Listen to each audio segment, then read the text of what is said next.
अब मैं क्या कर रहा हूँ, सबसे शुरुआत में आ गया हूँ क्योंकि मैंने यूकैरियोटिक सेल पूरा पढ़ा दिया है। अब मेरे पास बच रहा है प्रोकैरियोटिक सेल और उसका थोड़ा बहुत जो साइंटिस्ट होते हैं वो। तो मैंने cell unit of life starting से देख ले रहे हैं। इससे पहले ये पेज है जिसमें रामचंद्र बोला है, जी एन रामचंद्र क्या बोलते हैं, who proposed collagen structure, collagen का स्ट्रक्चर बताया और रामचंद्र प्लॉट बताया।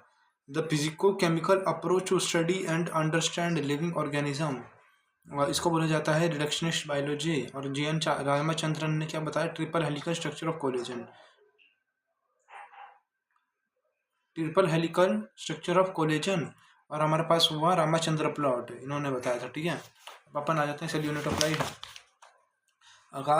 सबसे पहले टॉपिक आ जाता है, सबसे पहले इसमें क्या बोल रखा है, what is it that an inanimate thing does not have in a living thing, living thing है, मतलब कोई एनिमेट थिंग के पास नहीं है बट लिविंग थिंग के पास है, उसको क्या बोला जाता है, उसको सेल बोला जाता है। The presence of basic unit of life cell in all living organism, मतलब कोई भी नॉन लिविंग थिंग के पास कोई सेल नहीं होगा लेकिन लिविंग थिंग के पास सेल होगा। ठीक है, अब क्या बोलते हैं, अब हमारे पास बोल रखा है सिंगल सेल यूनिसेलुलर सेल, और जो मैनी सेल होते हैं मल्टीसेलुलर सेल, सबको पता ही है। आप क्या बोलते हैं, unicellular organism capable of independent existence. Unicellular organism होता है वो इंडिपेंडेंट एग्जिस्टेंस के केपेबल होता है।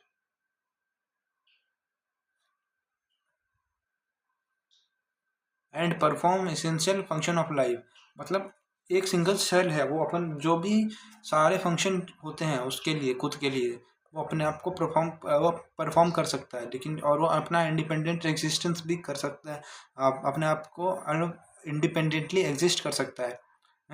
Anything less than a complete structure of cell does not ensure independent living. Hence, cell is a fundamental structural and functional unit of living organism. हमसे assertion reason में क्या पूछेगा, cell is a fundamental structural function unit of living organism, ये assertion हुआ। reason because ये होता है क्योंकि complete क्या बोलते हैं, anything less than a complete structure of cell does not ensure independent living। ये रुक जाओ ना, ये असर्शन रीजन इसमें क्या बनाएगा, इसमें कुछ नहीं बना पाएगा, इसमें नहीं होगा। देखो इसमें असर्शन रीजन नहीं बनेगा, इसमें बस ये पॉइंट है कि जो सेल होता है fundamental structure and functional unit of life of an organism, living organism.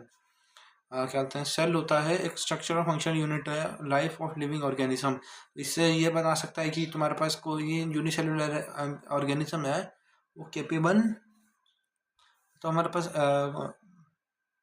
इससे कोई भी छोटा नहीं हो सकता पॉसिबल, और नॉन लिविंग थिंग के पास कोई भी सेल का प्रेजेंस होना पॉसिबल नहीं है। ठीक है, क्या बोलते हैं, invention of microscope and its improvement leading to electron microscope revealed structural details of cell.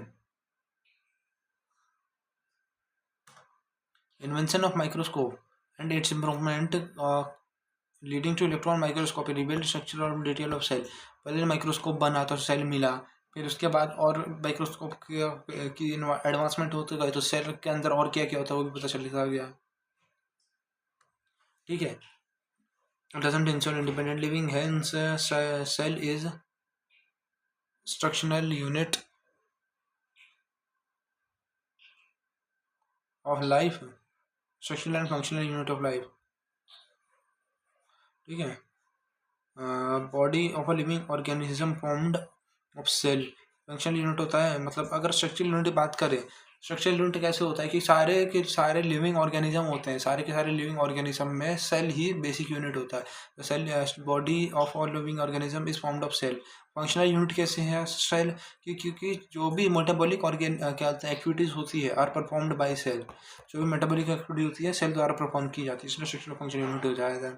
हम साइंटिस्ट के बारे में देखते हैं, एक साइंटिस्ट बताता है जी एन रामाचंद्रन द्वारा, जिन्होंने रामचंद्र प्लॉट दिया और triple helical structure of collision दिया। ठीक है, रॉबर्ट हुक के बारे में करते हैं, डेड सेल डिस्कवर किया जो कि कवर था सेल वॉल द्वारा, एंटोन वॉन लीeuwenhoek ने डिस्क्राइब फर्स्ट लिविंग सेल जिसको जो पॉइंट वाटर में मिला था 1838 में आ जाते हैं सबसे पहले, और जिसको जो दिया था सेल थ्योरी। देखो सबसे पहला हमने कौन सा खोज के निकाला था, जो हमें मिला था सबसे पहला जो हमें मिल रहा था वो कौन सा मिला था,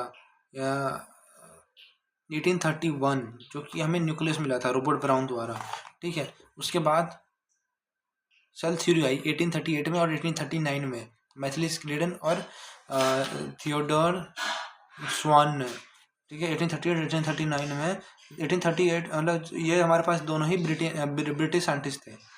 ठीक है, ब्रिटिश साइंटिस्ट थे दोनों ही, ब्रिटिश लिख दो, British botanist observed cell made up of different kind of, मतलब जो प्लांट बॉटनिस्ट थे तो इन्होंने बोला कि जो भी प्लांट सेल है सारे के सारे सेल और क्या बोलते हैं सेल प्रोडक्ट्स के बने हुए हैं, made up of different kind of cell which form different plant tissue. Matthias Schleiden ने बताया कि उन्होंने मैथिली स्किल्डन एक बॉटनिस्ट थे तो उन्होंने प्लांट सेल ऑब्जर्व किया। उन्होंने बोला कि जो प्लांट सेल है, मतलब प्लांट है, कोई भी प्लांट है वो सेल्स है और सेल क्या बोलते हैं वो सेल का बना हुआ था, और जो बहुत सारे सेल मिलके एक टिश्यू बनाते हैं। ये बताया था मैथिली स्किल्डन ने। अब हम थियोडोर स्वॉन की बात करते हैं। ठीक है, थियोडोर स्वॉन 1839 में, ठीक है, वॉज ब्रिटिश जूलॉजिस्ट। ठीक है, उन्होंने क्या किया, studied different type of animal cell. इन्होंने एनिमल सेल तो किया ही, लेकिन उसके साथ इन्होंने प्लांट सेल भी पढ़ा। तो इन्होंने जूलॉजिस्ट थे पर इन्होंने एनिमल और प्लांट दोनों सेल पढ़े। Study different types of animal cell, reported animal cell had outer layer जिसको बोला जाता है प्लाज्मा में, also known as plasma membrane. Also studied, मतलब उन्होंने पढ़ा कि प्लांट सेल पढ़ा और प्लांट सेल की सॉरी एनिमल सेल पढ़ा। एनिमल सेल में सबसे बाहर वाली लेयर कौन सी थी, प्लाज्मा मेम्ब्रेन। और उन्होंने प्लांट सेल पढ़ा जिसकी सबसे बाहर वाली लेयर सेल वॉल थी, जो कि यूनिक फीचर था प्लांट सेल था। इन्होंने प्लांट सेल का यूनिक फीचर था सेल वॉल, ये उन्होंने बताया थियोडोर स्वॉन ने। Theodore Schwann proposed hypothesis cell, जो सेल है animal and plant composed of cell and cell products. Schwann ने हाइपोथेसिस प्रपोज किया कि सेल एनिमल और प्लांट जो भी होता है, स्वॉन ने हाइपोथेसिस प्रपोज किया कि सेल कोई भी होता है एनिमल या प्लांट कंपोज होता है सेल और सेल प्रोडक्ट्स का। कोई भी एनिमल और प्लांट जो होता है कंपोज होता है सेल और सेल प्रोडक्ट्स का। तो फिर उन्होंने मतलब कैसे बताना, कोई पेड़ है तो उसके अंदर पेड़ के अंदर सेल और सेल प्रोडक्ट्स से बना हुआ होता है पेड़। और स्क्रीडन ने क्या बताया था, स्क्रीडन ने बताया था कि प्लांट में जो होता है वो कोई भी प्लांट है वो एक टिश्यू का बना सेल्स के बने होते हैं और ये सेल्स मिलकर टिश्यू बनाते हैं। ये स्क्रीडन ने बताया था। शॉन ने बताया कि सेल और सेल प्रोडक्ट का बना होता है। इन्होंने एनिमल और प्लांट सेल दोनों पढ़ा था। एनिमल सेल में उन्होंने सबसे बाहर वाले layer plasma membrane, plant cell में सेल वॉल खोजा था। और वो उन्होंने बोल दिया कि उसका क्या बोलते हैं डिस्टिंक्टिव फीचर होता है प्लांट का। अब क्या बोलते हैं स्क्रीडन शॉन ने सेल थ्योरी बनाई कि that but unable to explain how new cells are formed. इन्होंने सेल थ्योरी बनाई बट वो क्या बोलते हैं वो नहीं बता पाए कि नए सेल कैसे बनते हैं। तो फिर रुडोल्फ विर्चो आए। रुडोल्फ विर्चो ने क्या किया, मॉडिफाइड की सेल हाइपोथेसिस को 1855 में एंड फाइनल शेप दिया गया सेल थ्योरी को। Omnis cellula e cellula postulate of cell theory. देखो सेल थ्योरी की पोस्टुलेट ये है, all living organism are composed of cell and products of cell. पहला ये जो यही बताया था स्वॉन ने, all living organisms are composed of cell and product of cell. All cell arise from pre-existing cell. हाँ, तो ये क्या बोलते हैं, कोई भी हमारे पास पुराना सेल होता है उसी से नया सेल बनता है। ठीक है, ये इन्होंने ये बताया, लेकिन कैसे बनता है ये नहीं बता पाए। वो रुडोल्फ विर्चो ने बताया था हमने सेलुला की प्री क्या बोलते हैं, रुक जाओ, ये होता है सॉरी ये मॉडिफाइड बन गई ना, जब मॉडिफाइड हो गई तब बना। हमने सेलुला का मतलब यही तो होता है। सेल थ्योरी ये थी बस पहले, और living organism composed of cell and cell products.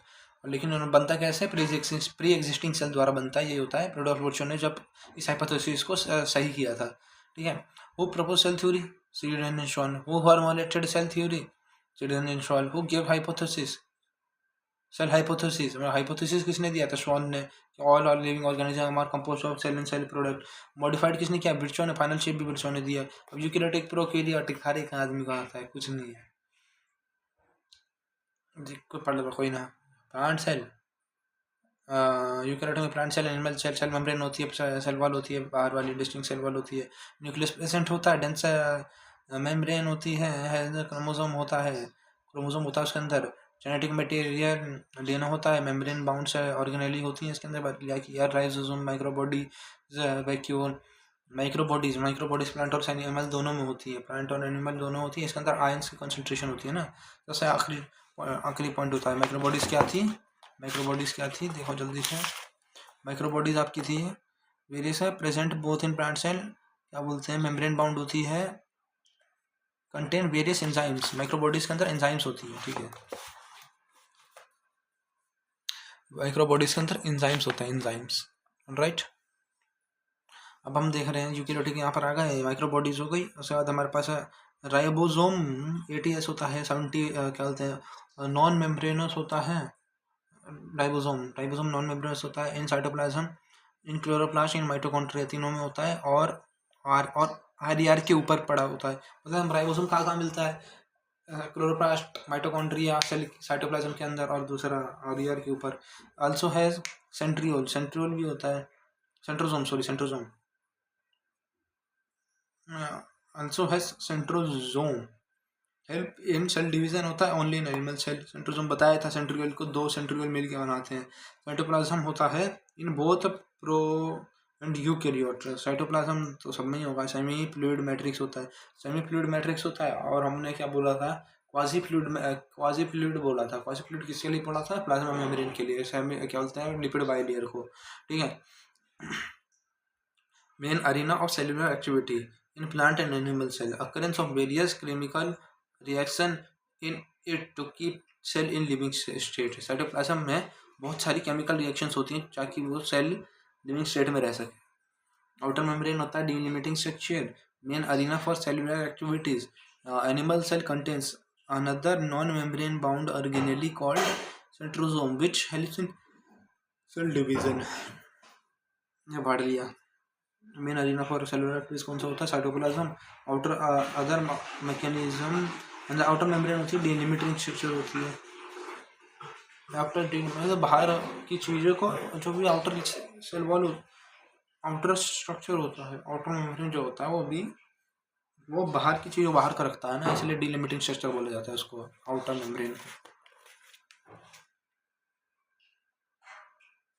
The cell of human है आउटर मेम्ब्रेन, डिलिमिटिंग स्ट्रक्चर होता है।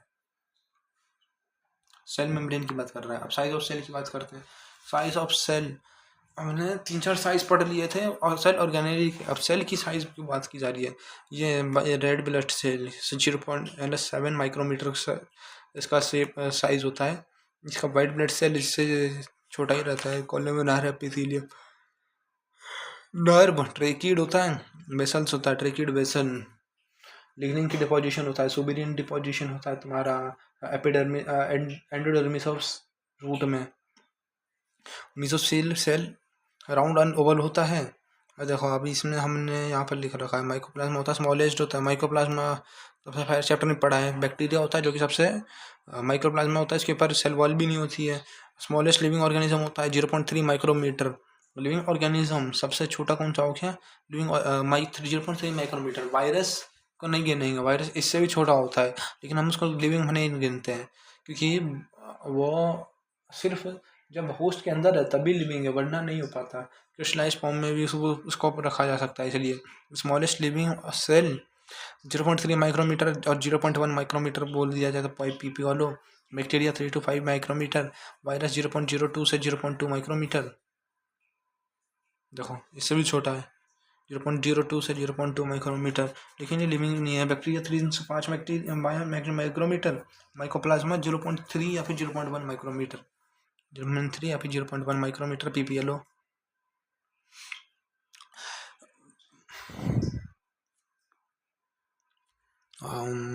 बैक्टीरिया 3 माइक्रोमीटर, 3 से 5 माइक्रोमीटर बैक्टीरिया। टिपिकल बैक्टीरिया 1 से 2 माइक्रोमीटर। ट्रिपल बैक्टीरिया को छोटा बता रखा है, बैक्टीरिया को 3 से 5 माइक्रोमीटर बता रखा है।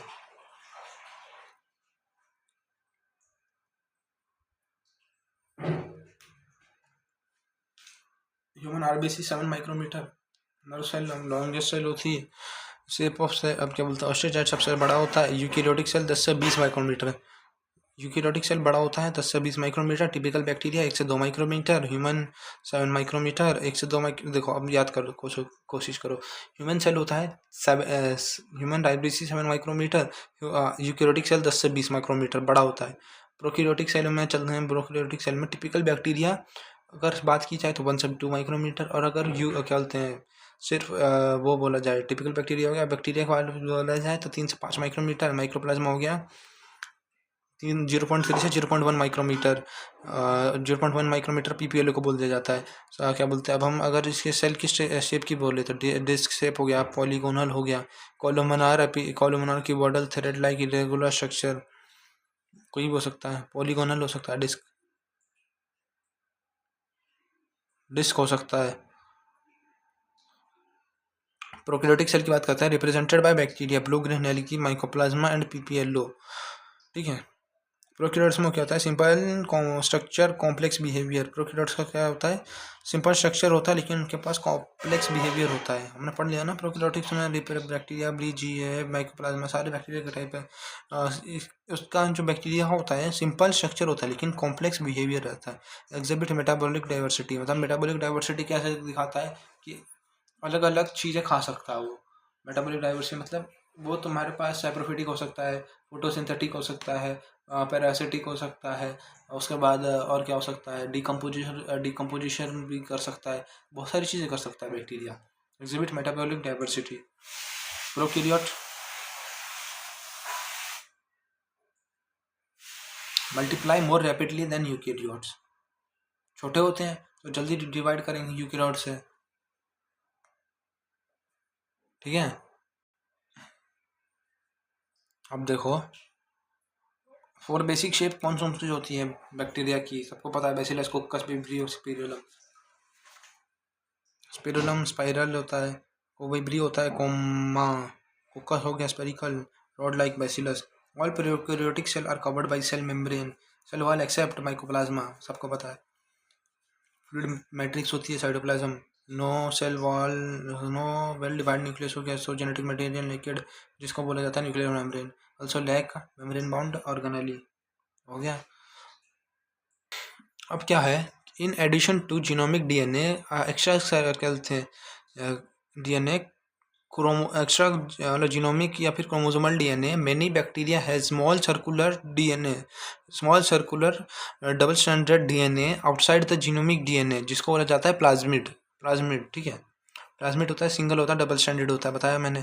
Confers unique phenotypic character of to bacteria, ये हमारे पास एक यूनिक फिनोटिपिक कैरेक्टर देता है बैक्टीरिया को, हाँ।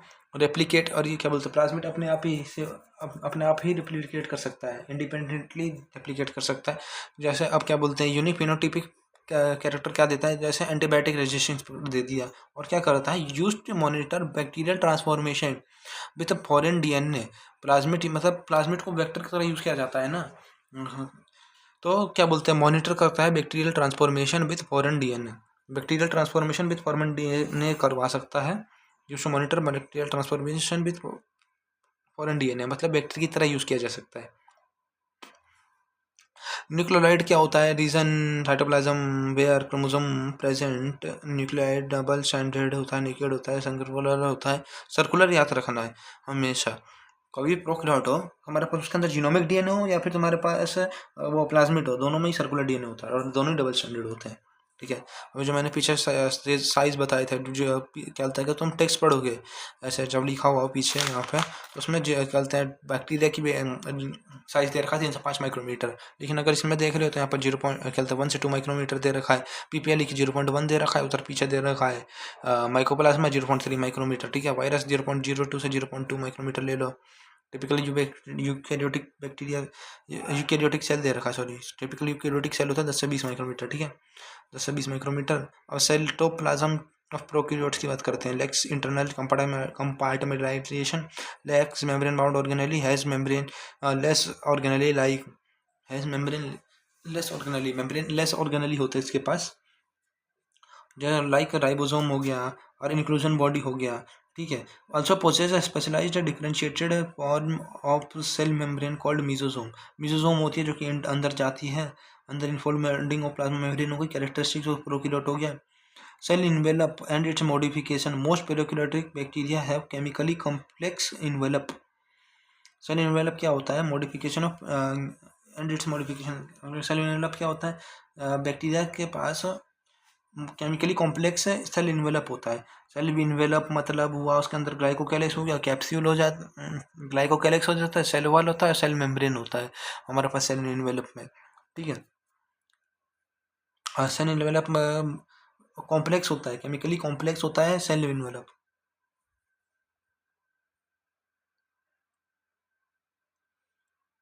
केमिकली कॉम्प्लेक्स सेल इन्वेलप होता है, सिंपल नहीं होता है, यहाँ पर क्वेश्चन आ सकता है। इंक्लूजन बॉडी में बताया मैंने, स्पेशल यूनिक होता है इंक्लूजन बॉडी।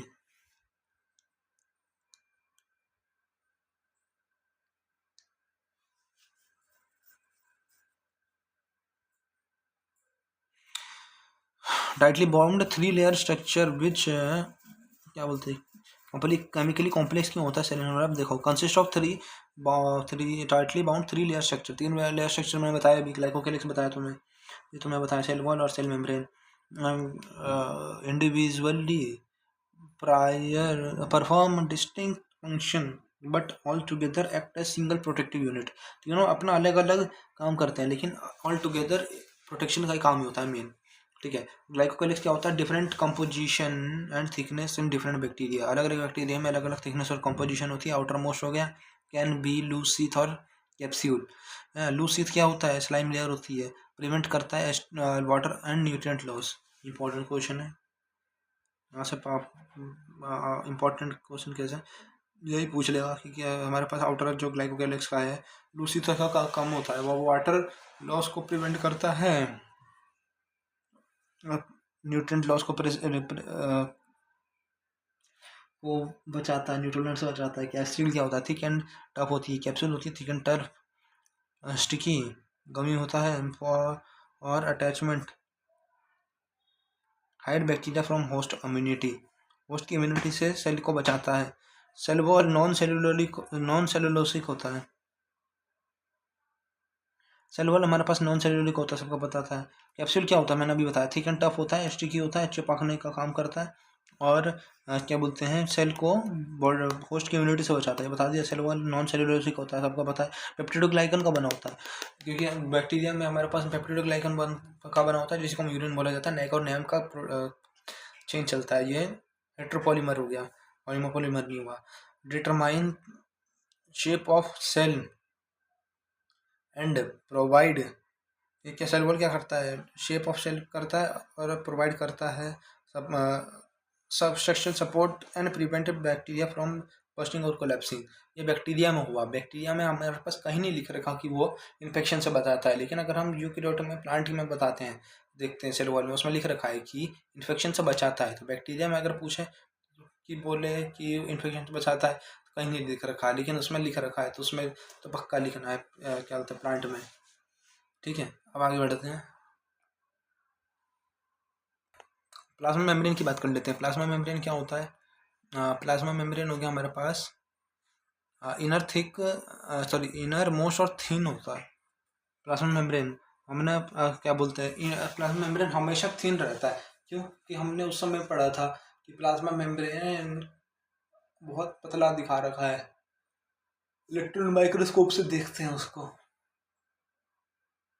इलेक्ट्रॉन माइक्रोस्कोप की डिस्कवरी के बाद पता चला था प्लाज्मा मेम्ब्रेन का स्ट्रक्चर, और क्या बोलते हैं उसका सिंगर निकोलसन द्वारा एकदम बाद में पता चला था ना, 19 कुछ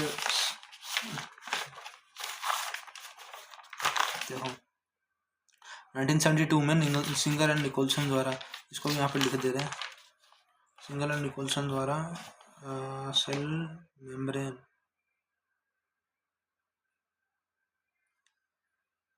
खाली कहूँ इसको ले जाता हूँ इधर, 1972 सिंगर एंड निकोलसन दोबारा, ठीक है।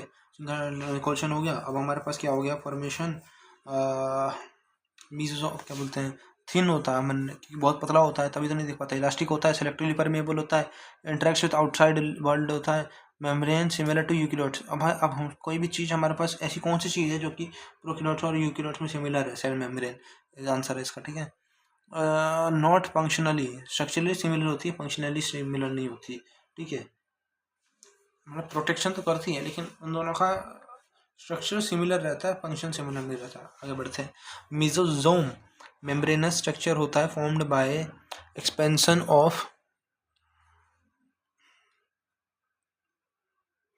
मीजोजोम होता है membranous structure formed by extension of plasma membrane into cell. अंदर सेल के अंदर चांद लगता है, जैसे मैंने बताया था क्रिस्टे के बारे में, वैसे ही है। इनफोल्डिंग में भी ट्यूबुलर, वेस्कुलर और लेमिले आ गया। ट्यूबुलर, वेसिकल, लेमिले, वहाँ पे सिस्टर ने भी होता था, लेकिन इसका नहीं होता था ना। सिस्टर ने हमारे पास किस में आता था, या तो हमारे पास ईआर का शेप या फिर कॉल्जी बॉडी का शेप, ठीक है। फंक्शन, सेल वॉल होता है, क्रॉस वॉल होता है, formation during cell division. Function क्या होता है, cell wall, cross wall, formation during cell division. Cell division के टाइम पे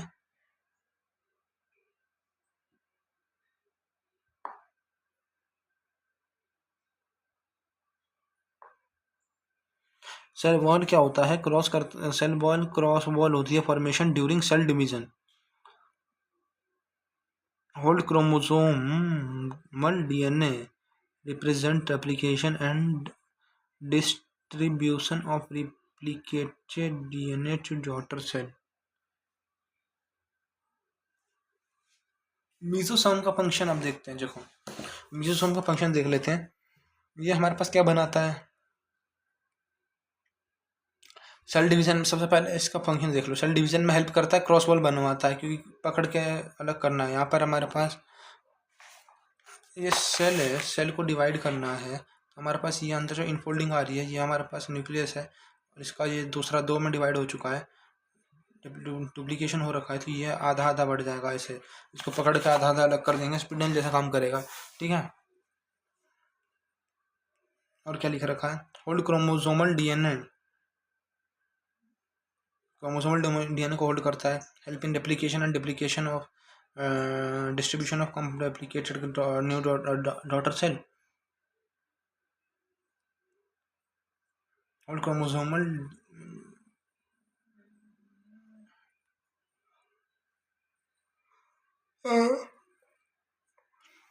of replicated DNA to daughter cell. Replication होता है, डिस्ट्रीब्यूशन करवाता है उसका, हमारे पास जो डीएनए डुप्लीकेट हुआ।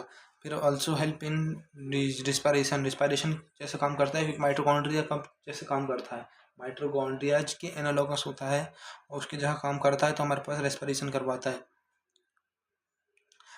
As cell membrane contains respiratory pigment all over membrane, plus क्योंकि उसके पास रेस्पिरेटरी पिगमेंट होते हैं all over membrane, due to infolding increase surface and secretion of respiration enzyme contact. ये हमारे पास जैसे इनफोल्डिंग होता है तो हमारे पास सरफेस एरिया बढ़वाएगा, और हमारे पास क्या बोलते हैं, सरफेस एरिया बढ़वाएगा, सरफेस एरिया बढ़वाएगा, और क्या बोलेगा, रेस्पिरेशन करवाएगा, सिक्रीशन करवाएगा, ये सब काम करवाता है। देखो एंड सिक्रीशन, रेस्पिरेशन ऑफ हो गया, और सरफेस एरिया बढ़ा देगा एब्जॉर्प्शन के लिए, और हेल्प रेस्पिरेशन करवाएगा माइटोकॉन्ड्रिया की तरफ। In some prokaryotes bacteria contain membranous extension into cytoplasm also known as chromatophore, chromatophore।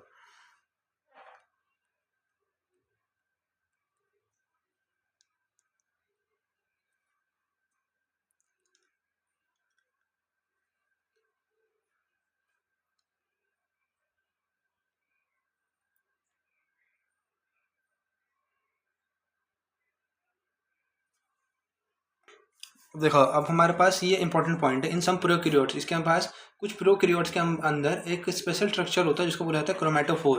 Chromatophore क्या होता है, एक स्पेशल स्ट्रक्चर होता है, जैसे ब्लू ग्रीन एल्गी है उसके अंदर हमारे पास एक क्रोमेटोफोर होता है जो कि साइनोबैक्टीरिया कंटेन मेम्ब्रेनस होता है, membranes extension of cytoplasm into cytoplasm. जो हमारे पास सेल मेम्ब्रेन है ना वही थोड़ा अंदर चल जाती है, जैसे माइकोप्लाज्मा क्या बोलते हैं, माइकोप्लाज्मा बोल रहे हो, क्या बोलते हैं इसको, मिजोसोम होता है, जैसे मिजोसोम अंदर जैसे अंदर जाता है ना वैसे ही मेम्ब्रेनस एक्सटेंशन होता है जिसके अंदर कुछ क्रोमेटिन पिगमेंट्स आ जाती हैं, उसको क्रोमेटोफोर बना देते हैं। Contain photosynthetic pigment found in photosynthetic prokaryote. हाँ, प्रोकैरियोट में मिलता है specially photosynthetic pigment like cyanobacteria, green purple photosynthetic bacteria, इन सब में मिलता है। ठीक है, इंपॉर्टेंट पॉइंट है इसलिए यहाँ पर मैं स्टार मार रहा हूँ, यहाँ पर स्टार मार रहा हूँ। अब देखो पिलाई, अब देखो यहाँ पर मैंने क्या छोड़ा है, हेल्प इन रेस्पिरेशन, ये तो इसका बता रहा है, enzymic secretion, increase in plasma increase in surface area of plasma membrane and enzymatic content, enzymic contact को भी बढ़ाता है, कंटेंट भी बढ़ाता है। इसके किसके काम था, पीजोसोम के काम है। अब क्या बोल रखा है, फ्लैजिला और पिलाई, इसमें सीलिया तो होता नहीं, फिमरे मोटाइल होता है बैक्टीरिया में, have thin filamentous made of helically arrange flagellin protein. उसके अंदर मैंने क्या बताया, ट्यूबुलिन प्रोटीन से बनता है क्योंकि उसके अंदर माइक्रोफिलामेंट्स आते हैं। प्रोटीन एंड क्या बोलते हैं, flagellin protein and pass through cell wall, cell wall से पास कर जाता है। इसके अंदर सेल वाल जो होता है ना, मतलब सेल हमें दे रखा ही है, मैंने सेल माना, यहाँ से ये हम सेल है, अंदर वाला सेल मान रहा हूँ और बाहर वाला मैंने सेल वाल माना। अब क्या बोलते हैं, यहाँ से डायरेक्ट पास कर जाएगा, इसके ऊपर सेल वॉल क्या बोलते हैं, प्लाज्मा मेम्ब्रेन की कोई कवरिंग नहीं होगी, बस ये बाहर ऐसे बाहर निकला रहेगा अकेला अकेला। Helically arranged Flagyl protein pass through cell wall, show a range in number and arrangement variation in, मतलब अलग अलग बैक्टीरिया में अलग अलग नंबर होगा या फिर उसके साइज में चेंज होगा। डोंट हैव 9+2 अरेंजमेंट, 9+2 अरेंजमेंट नहीं होता। Not covered by plasma membrane, ठीक है। अब क्या बोलते हैं, कंपोज होता है फिलामेंट हुक और बेसल बॉडी। फिलामेंट तो उसका लंबा वाला पार्ट होगा, हुक नीचे वाला पार्ट होगा और बेसल बॉडी सबसे नीचे वाला पार्ट होगा जहाँ से निकल रहा है। ठीक है, लॉन्गेस्ट पोर्शन होता है हमारे पास filament, extend from cell surface to outside. Longest portion होता है सेल सरफेस से बाहर तक निकलता है फिलामेंट। फिलामेंट है ये, फिलामेंट जो बताया मैंने सेल सरफेस से बाहर निकल रहा है। सेल फिलामेंट में क्या क्या होता है, क्या कहते हैं, किसमें, फ्लैजिला में फिलामेंट होता है, बेसल बॉडी होता है, फिलामेंट हो गया, बेसल बॉडी हो गया, और हमारे पास तीसरा वो अपना क्या बोलते हैं इसको, हुक हो गया, हुक। अब अगर बढ़ते हैं फ्लैजिला, बिसाइड फ्लैजिला पिलाई और फिम्ब्रे आर सरफेस स्ट्रक्चर पिलाई और फिम्ब्रे होता है, but don't play role in motility, कोई रोल नहीं होता मोटिलिटी में इनका। पिलाई ऑफ पिलिन प्रोटीन होता है, सेक्स पाइलस होता है। सेक्स पाइलस पता है ना, ये हमारे पास क्या बोलते हैं F- और F+ प्लाज्मिड होता है। अब क्या बोलते हैं, अगर F- है मतलब उसके अंदर सेक्स प्लाज्मिड एब्सेंट रहता है। क्या बोलते हैं, sex pilus forms conjugation between F+ and F-। Conjugation कैसे होता है कि हमारे पास, देखो दिखाता हूँ कैसे होता है। हमारे पास एक सेल है, ये दूसरा सेल है। अब यहाँ पर ये पिलाई बन गया, या पिलाई बन गया, ठीक है। इसके पास प्रेजेंट है, इसके पास एब्सेंट है। क्या बोलते हैं, एक तरीके से बताता हूँ।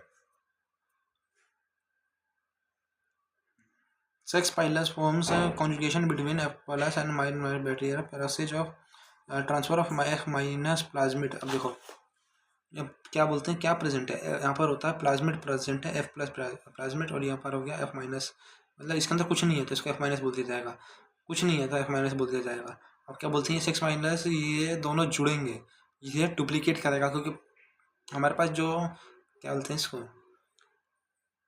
प्लाज्मिड है, डुप्लीकेट कर सकता है, डुप्लीकेट करेगा इसके अंदर चला जाएगा।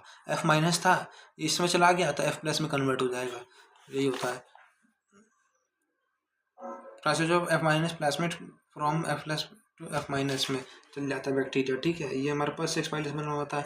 फिम्ब्रे में क्या होता है, small bristle like structure sprouting of out of cell, cell like structure होता है जो कि सेल के बाहर से निकलता है। ये टू रॉक एंड क्या बोलते हैं, और ये किससे क्या बोलते हैं उससे जुड़े क्या बोलते हैं अटैच होने के लिए मदद करता है होस्ट सेल से या फिर किसी रॉक से। ठीक है, अब हमारे पास सीलिया एब्सेंट होता है, बैक्टीरिया में बता दिया। राइबोसोम बता देते हैं, bacteria with plasmid plasma membrane of cell. Ribosome क्या होता है, प्लाज्मा मेम्ब्रेन से एसोसिएटेड रहता है सेल के। हमने वो पढ़ा है ना कि माइटोकॉन्ड्रिया होता है, माइटोकॉन्ड्रिया की यह होती है अंदर क्रिस्टे होता है, क्रिस्टे के ऊपर यहाँ पर राइबोसोम ऐसे ऐसे जुड़े रहते हैं। क्रिस्टे हो गया, उसके ऊपर राइबोसोम जुड़े रहते हैं माइटोकॉन्ड्रिया में। सिमिलरली अगर हम इसको मान लें प्रोकैरियोटिक सेल हुआ, ये प्लाज्मा मेम्ब्रेन जा रही है अंदर, प्लाज्मा मेम्ब्रेन की सेल पे ये जोड़ रखे हैं राइबोसोम, वही जोड़ बोल रखा है। राइबोसोम होता है कि इसके ऊपर जुड़े रहते हैं। इसके बाद इसका साइज दे रखा है, नैनोमीटर में दे रखा है, 50S और 30S होता है। नैनोमीटर वाला बताया ना, नैनोमीटर में होता है सबसे छोटा सा, यही होता है। सब यूनिट क्या होगा, 50S 30S और 70S बना देगा। एज प्रेजेंट इन साइटोप्लाज्म में प्रेजेंट होगा। ठीक है, several ribosome attach to single mRNA and form a chain called polyribosome और पॉलीसोम। मतलब एक ही क्या बोलते हैं, बहुत सारे राइबोसोम जाके एक mRNA पे जाके जुड़ सकते हैं। लेकिन यूकेरियोट में क्या होता है, एक राइबोसोम जुड़ेगा फिर वो निकलेगा, तो दूसरा आएगा फिर जुड़ेगा फिर निकलेगा, तीसरा आएगा फिर वो जुड़ेगा निकलेगा। और इसमें क्या होता है कि क्या बोलते हैं, एक ही राइबोसोम मतलब बहुत सारे राइबोसोम एक mRNA पर लगातार जुड़े रह सकते हैं। इसको पॉलीसोम स्ट्रक्चर बोला जाता है। हाँ, मैंने इससे एक और चीज़ याद रख रखी है कि तुम्हारे पास बैक्टीरिया में बहुत सारे ORI साइट्स हो सकते हैं। नहीं सॉरी उल्टा बोल दिया। बैक्टीरिया में तुम्हारे पास सिर्फ एक ORI साइट हो सकते हैं। ये तुम पढ़ोगे बायोटेक्नोलॉजी में कि उसमें हमें पॉइंट देता है। मैंने यह रखा है कि अगर तुम प्रोकैरियोट की बात करो तो उसके अंदर तुम पॉलीजोम बना सकते हो। पॉलीजोम मतलब मल्टीपल राइबोसोम एक mRNA पे जोड़ सकता है। लेकिन अगर तुम ORI साइट की बात करो तो वो क्या बोलते हैं, बैक्टीरिया के अंदर सिर्फ एक ही ORI साइट होती है। लेकिन अगर हम यूकेरियोट की बात करें तो उसके अंदर हम क्या बोलते हैं, पॉलीजोम नहीं बना सकते। एक राइबोसोम ही जाके जुड़ सकता है एक टाइम पे क्या बोलते हैं एक mRNA से। तो लेकिन उसके अंदर इसका वो होता है कि उसके अंदर जो प्लाज्मिड होता है उसके अंदर बहुत सारी ORI साइट हो सकती है यूकेरियोट्स में। मैंने मतलब ऐसे याद कर रखा है। देखो मैंने ये याद कर लिया, राइबोसोम और polysome translate mRNA to protein. mRNA to protein में बदलने के लिए वही होता है ना कि बहुत सारे राइबोसोम होते हैं, mRNA को प्रोटीन में बदलते हैं। ठीक है, अब इंक्लूजन बॉडी की बात करते हैं। इंक्लूजन बॉडी क्या होता है, inclusion body possess metabolically inactive matter possess करता है। रिजर्व मटेरियल होता है unique to prokaryotes. Inclusion body हमारे पास यूनिक टू प्रोकैरियोट्स है, मेटाबॉलिकली इनएक्टिव चीज़ होती है। अब मैंने उसमें क्या बोला था, वैक्यूल जैसा होता है, उसके अंदर काम का कोई चीज़ नहीं होता है तो उसके अंदर वैक्यूल बन जाता है। अगर हम क्या बोलते हैं यूकेरियोट्स की बात करते हैं तो वैसे ही सेम होता है इंक्लूजन बॉडी। ये मेम्ब्रेन लेस होता है, वहाँ पर वैक्यूल में मेम्ब्रेन होती है, इसके अंदर नो मेम्ब्रेन होती है। Not bound by any membrane and live in free cytoplasm. ठीक है, क्या बोलते हैं, अब जैसे इसका एग्जांपल है फॉस्फेट ग्रैन्यूल हो गया, साइनोफिन ग्रैन्यूल हो गया, ग्लाइकोजन ग्रैन्यूल हो गया, गैस वैक्यूल हो गया ब्लू ग्रीन एल्गी में या फिर ग्रीन फोटोसिंथेटिक बैक्टीरिया में। हाँ, ये हमने पूरा चैप्टर लगभग मोस्टली पढ़ लिया। अब इसके बाद यूकेरियोटिक सेल स्टार्च है। अभी एक सेकेंड मैं पेरोक्सिसोम का बताता हूँ तुम्हें, पेरोक्सिसोम क्या होता है। अब जल्दी से पेरोक्सिसोम देख लो। पेरोक्सिसोम क्या होता है कि एक प्रेजेंट होता है ऑलमोस्ट ऑल यूकेरियोटिक बैक्टीरिया में, उसका मेन फंक्शन होता है डिटॉक्सिफिकेशन। ज़्यादा कुछ नहीं पढ़ना पेरोक्सिसोम के बारे में, बस इतना काफ़ी है। ठीक है, अब ये मेरा पूरा चैप्टर खत्म हुआ है सेल यूनिट ऑफ लाइफ। इसमें मैंने मोस्टली सब कन्वर्ट कर दिया है। अभी हम इसके बाद अगला पढ़ते हैं सेल यूनिट। हो गया, अब सेल साइकिल पढ़ लेते हैं। ठीक है, अगला है